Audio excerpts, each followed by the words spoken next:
Tipper డ్రైవర్గా ఉన్న తనకు సీఎం జగన్ టికెట్ ఇవ్వడం అదృష్టంగా భావిస్తున్నా అని వీరాంజనేయులు అన్నారు. మరోసారి జగన్ని సీఎం చేస్తామన్నారు. డ్రైవర్నంటూ తను చంద్రబాబు అవమానించారని, ఎమ్మెల్యేగా గెలిచి సత్తా చూపిస్తానంటున్న సింగనమల వైసీపీ ఎమ్మెల్యే అభ్యర్థి వీరాంజనేయులతో మా ప్రతినిధి సూర్య ఫేస్ టు ఫేస్. అనంతపురం జిల్లా సింగనమల నియోజకవర్గం నుంచి వైసీపీ అభ్యర్థిగా వీరాంజనేయులు బరిలో ఉన్నారు, దూసుకుపోతున్నారు. ఇప్పుడు చూసామంటే ప్రచారంలో కార్యకర్తలతో భారీ ఎత్తున ర్యాలీలు నిర్వహిస్తున్నారు, ఇంటింటికి ప్రచారం చేస్తున్నారు. ఇప్పుడు మనతో మాట్లాడడానికి ఆయన సిద్ధంగా ఉన్నారు. ఒకసారి మాట్లాడదాం. నాకు చెప్పండి, ఎలా ఉంది? జగన్మోహన్ రెడ్డి మీ మీద నమ్మకంతో మీకు ఎమ్మెల్యే టికెట్ ఇచ్చారు, ఏంటి మీ ధీమా ఏంటి? ప్రజలకు ఏం చేయబోతున్నారు?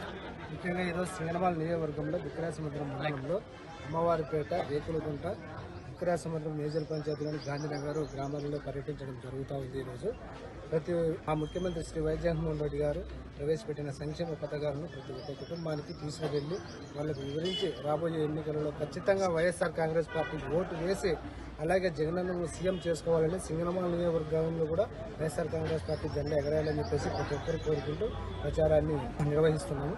ముఖ్యంగా ఈరోజు నాలాంటి ఒక సామాన్య కార్యకర్తని అలాగే ఒక టిప్పర్ డ్రైవర్కి ఈరోజు మా ముఖ్యమంత్రి ప్రియతమ నాయకుడు శ్రీ వైఎస్ జగన్మోహన్ రెడ్డి గారు ఎమ్మెల్యే అభ్యర్థిగా ప్రకటించడం పూర్వజన్మలో చేసుకున్న సుకృతమని చెప్పేసి సందర్భంగా భావిస్తున్నాను. నన్ను ఈ స్థాయికి తీసుకొచ్చిన మా ఎమ్మెల్యే జనరల్గడ్డ పద్మావతి గారికి అలాగే ప్రభుత్వ విద్యా సలహాదారు సాంబశివారెడ్డి గారికి మనస్ఫూర్తిగా ధన్యవాదాలు తెలియజేసుకుంటున్నాను. అలాగే నన్ను ఈరోజు నాలాంటి ఒక సామాన్య కార్యకర్తను ఈరోజు ఎమ్మెల్యే టికెట్ ఇవ్వడం అంటే అది పేదల పార్టీ కాబట్టి మా జగనన్న పేదలకు ఎమ్మెల్యే అభ్యర్థి టికెట్ ఇచ్చారు. వారిది పెత్తందారుల పార్టీ కాబట్టి కోటీశ్వరులకు టికెట్లు ఇస్తున్నారు. మాది పేదల సంక్షేమం కోసం పాటుపడే ప్రభుత్వం అని చెప్పేసి సందర్భంగా నేను మీ ద్వారా తెలియజేస్తానున్నాను. అలాగే వారు గత ప్రభుత్వాలలో చేసిన సంక్షేమం కానీ అభివృద్ధి కానీ ఏది లేకపోవడం వల్ల అసలు కనీసం ఒక పథకమైనా ఇచ్చారా, ఒక అభివృద్ధి అయినా చేశారా అని చెప్పేసి ఈరోజు ప్రజలు అడుగుతున్నారు. ఈరోజు ఇంటికి పంపిస్తామని చెప్పేసి వైఎస్ఆర్ ప్రభుత్వం అడుగుతున్నారు. 2019లో ఆల్రెడీ తెలుగుదేశం పార్టీని ఇంటికి పంపించారు. 2024లో కూడా తెలుగుదేశం పార్టీని కూడా ఇంటికి పంపించబోతున్నారు. చంద్రబాబు నాయుడు కూడా ఇంటికి పంపిస్తారు. తెలుగుదేశం పార్టీని కూడా బంగాళాఖాతంలో కలిపేయడానికి ప్రజలంతా సిద్ధంగా ఉన్నారని చెప్పేసి ఈ సందర్భంగా మీ ద్వారా తెలియజేస్తా ఉన్నాను. రాబోయే ఎన్నికలు 40 రోజులు ఉన్నాయి. ఈ 40 రోజుల కాలాన్ని నేను ఇంత ప్రతిష్టాత్మకంగా తీసుకొని ఈరోజు ప్రతి నియోజకవర్గంలో ప్రతి ఇంటికి ప్రతి డోర్ టు డోర్ వెళ్ళి ప్రతి ఒక్కరికి తెలియజేస్తున్నాం మా సంక్షేమం ఎంత జరిగింది, అభివృద్ధి ఎంత జరిగింది, సచివాలయాలు కావచ్చు, వాలంటీర్ వ్యవస్థ కావచ్చు, అలాగే రైతులకు అందుబాటులో రైతు భరోసా కేంద్రాలు, ప్రజలకు అందుబాటులో గ్రామాల్లోనే విలేజ్ క్లినిక్ ద్వారా ప్రజలకు అందరికీ వైద్యము అందుబాటులోకి తీసుకురావడం జరిగింది.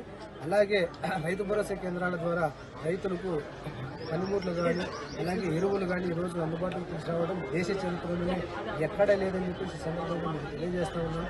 సచివాలయ వ్యవస్థ ద్వారా వాలంటీర్ వ్యవస్థ ద్వారా ప్రజలందరికీ అనుసంధానంగా ఈరోజు ప్రజా పరిపాలన సాగుతుంది రాష్ట్రంలో. మా జగనన్న ఈరోజు ప్రజలందరికీ ఈరోజు ఆర్థికంగా భరోసాగా నిలబడ్డారంటే దానికి కారణం మా జగనన్నలు ఖచ్చితంగా 2024 ఎన్నికలలో ఖచ్చితంగా ముఖ్యమంత్రి చేసుకొని రాష్ట్రాభివృద్ధికి తోడ్పాటును అందించి ప్రజలందరూ సుభిక్షంగా ఉండాలని, ప్రజలందరూ సంతోషంగా ఉండాలని ముందుగా రాష్ట్రంలో ప్రజలందరికీ, నియోజకవర్గంలో ప్రజలందరికీ ఉగాది శుభాకాంక్షలు తెలియజేస్తాను. అదేవిధంగా చంద్రబాబు నాయుడు కామెంట్ చేశారు, మీరు ఒక టిప్పర్ డ్రైవరు అతనేం గెలుస్తాడు ఏంటి, దానికి ఏం సమాధానం ఇస్తారు? ఆయన ముందుగానే చెప్పారు. మన బిక్రాసముద్రంలో జరిగిన మీటింగ్లో ఒక టిప్పర్ డ్రైవర్కి ఇచ్చారని చెప్పేసి అవహేళనగా మాట్లాడడం, అలాగే ఎస్సీలు ఎవరైనా పుట్టారా అని చెప్పేసి అనుకుంటారా అని చెప్పేసి ఆయన దళితులంటే ఆయనకు అసహ్యం, దళితులంటే చులకన. ఈరోజు బీసీలను కూడా తోకలు కత్తిరిస్తామని చెప్పేసి ఆయన కూడా అన్నారు.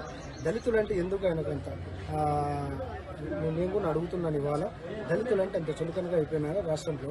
అలాగే బీసీలు తోకలు కత్తిరిస్తామని అంటున్నారు. ఎందుకు ఇవాళ ఈరోజు మా ముఖ్యమంత్రి వైఎస్ జగన్మోహన్ రెడ్డి గారు ఎస్సీ, ఎస్టీ, బీసీ, మైనార్టీ అంటూ ఈరోజు అగ్రస్థానాన్ని నిలబెట్టిన ఘనత కూడా మా జగన్ అన్నదని చెప్పేసి ఈ సందర్భంగా మీకు తెలియజేస్తూ ఉన్నాను. పదవుల్లో కావచ్చు, రిజర్వేషన్లలో కావచ్చు, ఈరోజు మహిళలు ఎంతోమంది కార్పొరేషన్ చైర్మన్లు, డైరెక్టర్లు ఈరోజు ఎంతోమందికి మహిళలకి దాదాపు 50% రిజర్వేషన్ కల్పించి ప్రతి ఒక్కరిని పదవులలో నిలబెట్టిన ఘనత కూడా మా జగన్ అని చెప్పేసి సందర్భంగా తెలియజేస్తాను.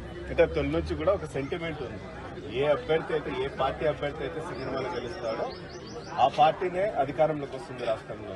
ఆ సెంటిమెంట్ నిజం చేస్తారా ఈసారి మీరు? ఖచ్చితంగా 2019లో రిపీట్ చేశారు, 2024లో కూడా రిపీట్ చేసి ఖచ్చితంగా నియోజకవర్గంలో వైఎస్ఆర్ కాంగ్రెస్ పార్టీ జెండా ఎగరవేసి రాష్ట్రంలో జగనన్న ప్రభుత్వం ఏర్పాటు చేయడానికి ప్రజలంతా సిద్ధంగా ఉన్నారని చెప్పేసి మీ ద్వారా తెలియజేస్తా ఉన్నాను. అలాగే రాష్ట్రంలో కూడా ఈ సెంటిమెంట్ వర్కౌట్ కావడానికి 12 నియోజకవర్గాలు కూడా ఉన్నాయి. ఆ సపరేట్ ఈ 12 నియోజకవర్గాలతో పాటు మా సింగనమల ఉన్నాయి. 12లోని మా సింగనమల నియోజకవర్గం కూడా ఒకటి. మొత్తం ఈ 12 నియోజకవర్గాలు ప్లస్ ఎస్పెషలీగా మా సింగనమల నియోజకవర్గం ఖచ్చితంగా గెలుస్తుంది. ప్రజలంతా సిద్ధంగా ఉన్నారు మా జగనన్నను సీఎం చేసుకోవడానికి. కాబట్టి ప్రజలతో మమేకమై ప్రజలతో ఉంటూ ఈరోజు ప్రజాభివృద్ధికి తోడ్పడుతున్న ఏకైక ముఖ్యమంత్రి ఎవరంటే మా జగన్మోహన్ రెడ్డి గారు అని చెప్పేసి మీ ద్వారా తెలియజేస్తాను. అంటే కొంతమంది మీ పార్టీలోనే కొంతమంది వ్యతిరేకంగా అంటే క్యాండిడేట్ మార్చాలి అన్నట్టు ఒత్తిడి కూడా చేస్తున్నారు. వాళ్ళందరూ కలుపుకొని ఎలా ఉంది మరి? ఖచ్చితంగా అలాంటిది ఏం లేదు. ఎవరో దుష్ప్రచారం చేస్తున్నారు. మా పార్టీలో ఉండే వాళ్ళందరినీ కలుపుకొని ముందుకు వెళ్తున్నారు. ప్రతి ఒక్కరిని సమన్వయం చేసుకొని కలుపుకొని వారందరినీ ఎటువంటి ఇబ్బందులు లేకుండా నియోజకవర్గంలో వైఎస్ఆర్ కాంగ్రెస్ పార్టీకి గట్టిగా ఉండాలని చెప్పేసి ప్రతి ఒక్కరిని కలుపుకోవడం జరుగుతూ ఉంది. అందరికీ కలుపుకున్నాం కూడా. ఖచ్చితంగా ఎవరో చెప్పి ఎవరో దుష్ప్రచారం చేయడం ఇది సమంజసం కాదని చెప్పేసి ఈ సందర్భంగా తెలియజేస్తా ఉన్నాను. అంతా వైఎస్ఆర్ కాంగ్రెస్ పార్టీ కుటుంబ సభ్యులు, కార్యకర్తలు, అభిమానులు, నాయకులు ప్రతి ఒక్కరిని కలుపుకొని పోతున్నాము. ఖచ్చితంగా వైఎస్ఆర్ కాంగ్రెస్ పార్టీ సింగనమల నియోజకవర్గంలో గెలుస్తుందని చెప్పేసి మీ ద్వారా తెలియజేస్తాను. ఇది